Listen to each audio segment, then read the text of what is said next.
끝내 한국은 돌이킬 수 없는 선택을 했는데 현존하는 탄도미사일의 정점인 현무5의 개발입니다. 역사가 증명한 우리 한민족 천년의 적인 중국이 이제는 동아시아를 집어삼킬 기세로 미쳐 날뛰자 미국은 끝내 결단을 내려 2021년 한미 정상회담에서 당사자인 한국마저 귀가 의심스러울 제안을 합니다. 그것은 바로 40년 동안 한국이라는 호랑이를 통제하던 한미 미사일 지침을 미국이 스스로 폐지하며 이미 기술력과 잠재력은 세계 정상급으로 평가받는 한국의 미사일 개발을 아무도 막을 수 없게 되었습니다. 아니나 다를까 이후 한국은 말도 안 되는 속도로 신형 미사일들을 개발과 동시에 배치하는 것도 모자라 고작 1년 만에 전략무기의 끝판왕인 SLBM까지 개발하며 주변국들의 간담을 서늘케 하고 있습니다. 그리고 2023년 그동안 베일에 쌓여있던 현무5가 모습을 드러내면서 SLBM은 빙산의 일각에 불과했는데 무려 소형핵과 맞먹는 파괴력을 가진 것이 공식적으로 언급되어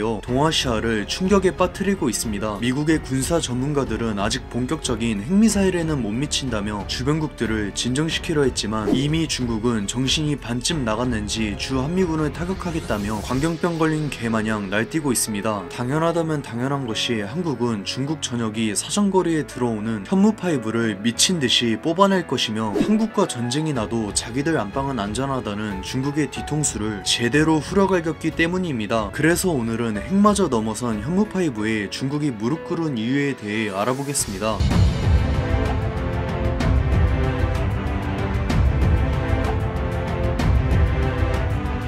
인간의 욕심은 끝이 없고 역사는 영원히 반복되는 것처럼 오늘날 중국의 폭주는 예고된 일이었으며 한반도가 뚫리면 동아시아 전체가 위험해지기 때문에 한국은 언제나 중국을 막아서야만 했습니다. 운명의 장난인지 영혼의 라이벌인 일본이 서방권에서 미국 다음가는 해군 전력을 보유한 것처럼 한국이 체급의 한계를 뛰어넘은 아시아 최강의 육군을 보유한 것은 전부 미국의 의도대로입니다. 한국 육군이 전 세계에서 미국 다음으로 많은 1800대 가량의 3.5세대 전차를 보유한 것은 워낙 유명하며 자주포계의 베스트셀러인 K9을 필두로 한 포병 전력은 이젠 아시아를 넘어 세계 최강을 노리고 있습니다. 그러나 한국이 가장 진심이며 그럴 능력도 충분한 미사일 분야에서 잠재력을 전부 끌어내지 못한 것은 한때 미국이 중국과 공존할 수 있다는 착각 속에 빠져 한미 미사일 지침이라는 목줄을 채웠기 때문입니다. 믿기지 않겠지만 한때 미국은 리처드 닉슨이 중국이라는 거대한 내수시장에 혹해 친중 외교를 펼쳤으며 중국을 자극하지 않겠다며 애꿎은 한국을 통제했는데 이는 벼룩잡개답시고 초가집을 태운 꼴입니다. 늑대를 길들인다고 개가 되지는 않듯이 당연히 중국은 패권주의를 내세우며 미국의 뒤통수를 거하게 쳤고 어제의 친구이자 오늘의 적인 중국의 숨통을 조이기 위해 미국은 한국의 리미터를 풀어버렸습니다. 우선 현무5는 탄두 중량만 무려 9톤에 달하는데 이는 현존하는 그 어떤 미사일도 감히 범접할 수 없으며 세계 최초이자 최후의 지진폭탄이며 말 그대로 대도시를 지워버린 그랜드슬램도 울고 갈 정도입니다. 영국에서 개발한 그랜드슬램의 스펙은 폭약만 6톤에 달하며 폭격기에서 떨구시 마하 0.9에 불과함에도 콘크리트 건물로 떡칠한 독일의 대도시 하나를 작살내는 것도 모자라 인공 지진까지 일으켰습니다. 그런데 현무5는 아예 지하 300m까지 뚫고 들어가 폭발하면서 진동과 함께 집안 자체를 갈아엎기 때문에 폭발 지점에서 반경 2km는 흔적도 없이 사라지며 수십 킬로미터를 쑥대밭으로 만드는 흉악한 성능을 자랑합니다. 더욱 소름인 것은 이런 상식을 벗어난 미사일이 마하 10의 극초음속으로 운석처럼 충돌하기 때문에 그 미국마저 사드와 패트리어트 3로도 요격 시도만 가능할 뿐이지 사실상 운에 맡길 수밖에 없습니다. 2027년까지 대만 침략과 한반도 진출을 꿈꾸던 중국에겐 그야말로 마른 하늘에 날벼락이 따로 없는데 설령 한국과 전쟁을 벌어도 자국 본토는 안전하다는 장밋빛 환상을 현무5가 무참히 짓밟았기 때문입니다. 지금도 중국군이 뒷감당은 생각 안하고 압도적인 물량을 내세운 인해 전술을 주요 전략으로 내세우는 것은 어차피 코앞에 있는 한반도가 전쟁터가 되어도 자신들은 잃을 게 없다는 결론을 내렸기 때문입니다. 그러나 한국군이 조국을 침략해 씹어먹어도 시원찮을 저 오랑캐들을 가만히 내버려둘 리가 없으며 사거리가 3000km에 달하는 현무5 현무5의 대량 양산이 계획되어 버튼 하나로 중국을 불바다로 만들 수 있습니다. 심지어 거리가 1000km도 되지 않는 동북지방에는 북경과 상하이, 난징 같은 주요 대도시들이 몰려있는데 GDP의 70%가량을 차지하는 동북지방이 잿더미가 되는 것은 중국을 영원히 나락으로 보낼 것입니다. 방공망에 올인한 러시아조차 세계 최고의 대공 미사일 중 하나인 S-400으로도 현무5는 운에 맡겨야 하는데 러시아에게 실례일 정도로 방공 전력이 뒤처지는 중국이 현무5를 요격하는 것은 그야말로 그림의 떡입니다. 심지어 현무5는 지상 발사대로 만족하지 않고 무려 한국형 아스날 10인 합동 화력함에 대량 탑재할 계획인데 해군의 보호를 받을 합동 화력함은 수백 발의 현무5를 한꺼번에 퍼부어 중국을 잿더미로 만들 수 있습니다. 예나 지금이나 한민족은 한반도를 호시탐탐 노리는 주변국들 때문에 역사 자체가 고난의 연속이었지만 이제는 현무5의 존재 때문에 오히려 주변 강대국들의 목숨줄을 한국이 쥐고 있다고 해도 과언이 아닙니다. 불치망모 그 자체인 한반도에서 독침 전략의 중심이 될 현무5는 국가의 운명을 바꾸는 분기점이 될 것이며 그 존재 자체가 감히 한국을 넘볼 헛된 생각은 집어치우게 만들 최강의 창이자 방패로 군림할 것입니다. 지금까지 3분 밀떡이었습니다. 저는 다음 이 시간에 더 맛있게 찾아뵙겠습니다.